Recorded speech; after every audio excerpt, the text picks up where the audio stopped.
just going into a whole different environment, because I've never been to the continent of Africa before. So, I was coming into an environment that, I didn't really know much about. And, but I just looked at it as another opportunity to further my career and, also, put in the sacrifice to obviously take care of, my loved ones, that being my family, parents, siblings and extended family and things like that. So Welcome, Sports Nation, to Sports DTM, the sports channel where we call sports down the middle. Greetings, Sports DTM fans, and welcome to another episode of Sports Down the Middle. We have in our virtual studio a very special guest, Reggae Boyz striker Romario Williams. Romario, welcome to the Sports DTM studio. I'm not hearing you. Yeah, thanks for having me. What's up, Kurt? I'm here. I'm Kurt, of course, and with me I have Raymond in the purple and Tyrone with the headphones. All right, so tell me the teams you support: football, cricket, jacks, rugby, locally, internationally, or if there's any other sports that you follow. Yeah, so locally, for the most part, through my youth career, I grew up playing for Aberville. I had a couple stints with other clubs throughout my youth years. Barbican, Cavaliers, Shortwood, and I played also in the St. Catherine League for Wanderers. But I was dominantly known as an Aberville player, because I played just about every level for Aberville besides the Premier League. So that's the club that I support locally in the National Premier League. In regards to, outside of football, I'm a huge basketball fan. I watch other sports as well, including the NFL, given the fact that I live overseas in the US. But yeah, I'm a die-hearted Arsenal and Barcelona fan. Die-hearted. But I'm an even bigger Lakers fan. And me being a Lakers fan go all the way back to the Kobe Shaq days. In fact, even though I'm a footballer, my favorite athlete of all time is Kobe Bryant. So okay. And you actually have two Arsenal fans on this panel right now, Ray and I. Yep. Arsenal to the core. Arsenal to the core. Yeah, I'm a die-hearted gunner. Die-hearted gunner. Mr. Romario, why you support Arsenal? Like what did it for you and what and when? To be honest, it started, I believe it was the season before the Invincible season. Oh. Because growing up as a kid in my household, it was my old man was a Liverpool. My oldest brother was Newcastle, and my other brother was a Manchester United fan. So, I just wanted to be different, I guess I just wanted to be different. So, and then at that time, maybe the hottest striker in England was Thierry Henry. Well, also with Ruud van Nistelrooy for Manchester United and others. And Henry obviously became one of my favorite players, and I think he was the reason why I fell in love with the club. And from that point on, I've always been an Arsenal fan. Yeah. You mentioned living in the States and loving basketball. Why you chose football as your career choice? No, because I grew up playing football. I was born in a football family. My dad, my two oldest brother, uncles, cousins, all played, schoolboy football and professional football locally in Jamaica. None of them were able to make the transition to the national team or even, professionally overseas. So, being raised in a football-oriented family, I feel like it was something, I wouldn't necessarily say forced upon me, but I feel like it was something that was a given per se, and the challenge to me or the challenge to myself was, can I be the one to make it to the next level out of the family, because as I said, everybody played locally. are professionally in Jamaica, but no one made that transition to play professionally overseas. And I think growing up, that was a challenge to myself. Okay. We see you make a move, right, from the US to Africa. So always life in Africa, and why you choose Egypt? Yeah, life has been good. In the beginning it was extremely difficult. Things are a lot better and smoother now. But in the beginning it was challenging because it was my first time playing overseas. So it was the first time being away from any sort of immediate family. Obviously, you guys might know, I'm married, I have a wife, 2 kids, 2 boys. So it was the first time leaving them for such a long time. Leaving them was definitely tough. And at the same time, just going into a whole different environment, because I've never been to the continent of Africa before. So, I was coming into an environment that, I didn't really know much about. And, but I just looked at it as another opportunity to further my career and, also, put in the sacrifice to obviously take care of, my loved ones, that being my family, parents, siblings and extended family and things like that. So as I say, it's been a lot better now because now, Damien and myself, we're fully, accustomed to the league. We're acclimatized. We have a relationship with the staff and also our teammates. So, things have been on the up since we've gotten here. So there's not necessarily much to complain about besides the fact that, we miss our loved ones. But as I said, that comes with the territory of being a professional footballer. So we just kind of take it day by day. Yeah, what is it like in Egypt when you're walking on the street, you have to be running from fans? No, I wouldn't. It's funny you ask that. I wouldn't necessarily say running from fans, but one thing I tell you though is that the Egyptian fans, they love the football. Egyptian fans love the football. And I think, when we walk around, they recognize it because, they know, obviously they know you're not Egyptian. They know you're one of the international players, and as I said, there's a strong following for football here in Egypt. So they know the players and they know players from all over. So yeah, we get a lot of attention when we walk around. People ask us for pictures, people ask us for autograph and things like that. But it's nothing outside of the norm, nothing outside of what we're accustomed to, even when we play in the States. And I think it's a good thing to kind of interact with some of the fans outside of the game, away from the stadium, and just to kind of share that moment or share that experience with them.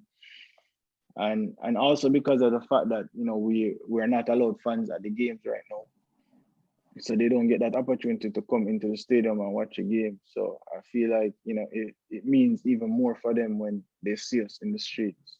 So it's nothing crazy, but it's pretty intense because we come across them a lot, even where we live. Yeah, you mentioned not having fans in the stadium, but what it is like playing without fans, and also how has the pandemic affected you, if it has?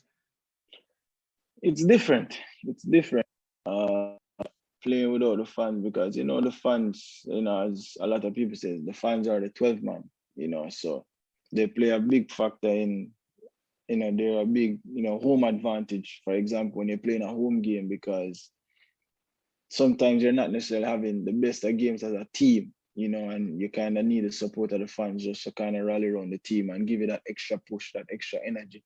Because a lot of times when, as you see in professional football, sometimes, the players commend the fans, and tell you that the fans are the ones who won us this game. And, that's facts because, as I say, sometimes you're not having the best game as a team or even as an individual, but the fans, they encourage you, they motivate you, and they give you that extra push, So not having the fans in the stadium and missing that aspect of it, and fans also create an intimidating atmosphere because, you hear players say it all the time, whether in football or basketball or even, American football, the NFL, where players tell you it is so difficult to communicate or it is so difficult to play in a particular environment. Because even for us, like, in CONCACAF, a lot of players complain all the time about playing in the Azteca, playing against Mexico because of the altitude. And it's not only the altitude, but also the Mexican fans. Because when you're inside the Azteca and you're playing inside the Azteca, you can't hear your teammates, you can't hear yourself. So having the fans away from the game and not having that kind of atmosphere, it's different, and we certainly miss them and miss that aspect of the game. All right, we have some center forward coming into the team. English based center forward coming now. We have Michael Antonio. We have and we have Ivan. You understand? Right. And then we have Low, Jamal Low just play right. How you feel your chances now up against these English-based players? Nothing has changed for me. At the end of the day, I can't worry about that. I can't focus on that. I can't concentrate on that. Because at the end of the day, players come and players go. Yes. It's international football. The best thing is that the coach has a very good roster to choose from, or a very good allotment of players. The only thing I can focus on and I can control is my performance. Yes. Because at the end of the day, my performance is what will allow me to get into the team. And then once I'm into the team, hopefully, then I can challenge for my position within the team. So the biggest thing for me is not necessarily to think about that or focus on that. News come out every day, news come out every week about, players acquiring their Jamaican passport, to represent the country. But at the end of the day, the person who was the final say in all of this is the head coach, because he's the one picking the players, he's the one, selecting the roster. So, as I said, ultimately my job is to focus on myself, control what I can control, and let my performance do the talking. And if I can do that, then I'll give myself a very good chance of being selected. And that's all I'm focused on. Yeah, Romario, how would you describe your style of play as a striker? And which player would you liken it to? So let me make this clear, because a lot of people may agree, a lot of people may disagree on this. I kind of build my style of play around a lot of different strikers. It's not necessarily one striker in particular, because I feel like as a striker, there's so much to my game that I add to any team that I play in, because you have some strikers that are just extremely one-dimensional, and I don't necessarily think I am that kind of striker. Here in Egypt, a lot of people compare me. Well, they call me Lukaku. No, that's obviously because of my physical attributes, being strong, being able to hold up the ball and things like that, the pace and the power, So from that standpoint, when the comparison made between me and Lukaku, I think from that particular standpoint, it's a fair comparison, because let's be honest, Lukaku is not a bad striker. Lukaku is actually a very good striker. A lot of people don't give him the credit that he deserves, but when you look at his numbers and his body of work so far in his career, numbers don't lie, so you have to give credit where credit is due. But he's not the kind of striker where a lot of people going to come and say, Lukaku is my favorite, But then, as I say, I have other aspects of my game where, I feel like I'm also the kind of striker that can, provide for my teammates. I can drop into a deep midfield role. I can turn, I can pick a pass and things like that. And when you look at, I think one of the best strikers in the world at doing that, but he doesn't get a lot of credit because he doesn't score a lot of goals, but he's a vital part of his team, is Roberto Firmino for Liverpool. Because he doesn't score the goals, but when you look at his work and what he does for that team, he creates so much opportunity and space for Salah and Mane. So I feel like I do a very good job at that as well. And then my favorite striker, it's funny enough because I hate Madrid, but my favorite striker now in today's game is Benzema. And I think Benzema is that kind of striker who has everything to his game as well. You know, he have the ability to score, he have the ability to link up, and he also has the physical aspect of his game. So from an overall, you know, from a total package, total standpoint, I'd say I'm more trying to model my game off of Benzema because he's my favorite striker in today's game. But as I say, I draw a lot of comparisons with Lukaku, and I feel like I have the ability to combine and connect with my teammates the way Firmino does for Liverpool. You're talking about the game. We'd like to know who is the toughest defender you ever faced, both locally and internationally. The toughest defender I've ever faced? You're talking like any defender at all? Any defender at all. Jamaica. Jamaica, whatever Jamaican or whether play MLS or USL, anything. Or over Egypt. Anyway. Play over Egypt, yeah. Yeah. Anyone. The toughest defender I've faced. So the thing is, I've always been on the same side as Damien. I've never really battled against Damien much. Besides, no, may I be honest, you know, because not even a training. Because that's what I say now. Okay, most of the time, me and him up on the same team. Okay. Most of the time, me and him up on the same team because you have to think about it. Damien is a starting center, of me is a starting striker. So 9 times out of 10, me and him up on the same team. And even if we play like a small-sided game, chances are we are going to be on the same team again. So, it's certainly in the conversation for sure, you know, based on the few times we'll go up against each other and battle, you know, because the funny thing is because they know me and they know my game. So I have an advantage right there, because they know my tendencies and the things that I'm like to do. But I think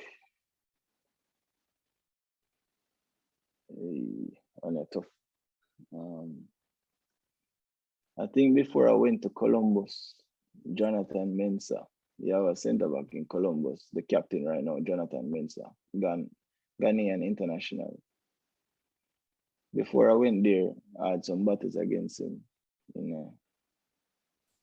And you know, he's a good defender, and his resume speaks for itself. But he does well at reading the game, and obviously he has good pace and he's strong as well. So it's not the kind of defender that you can outmuscle. You know, it's always a battle going up against him. So I throw him in the conversation for sure.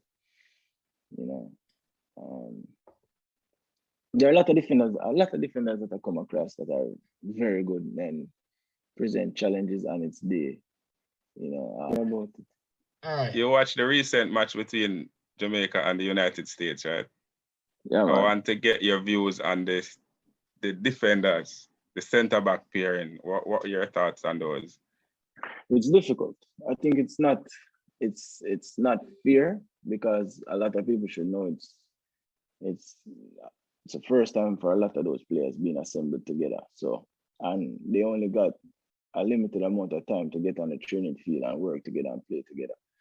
Yes, football is a universal language, but at the same time, international football is totally different from club football.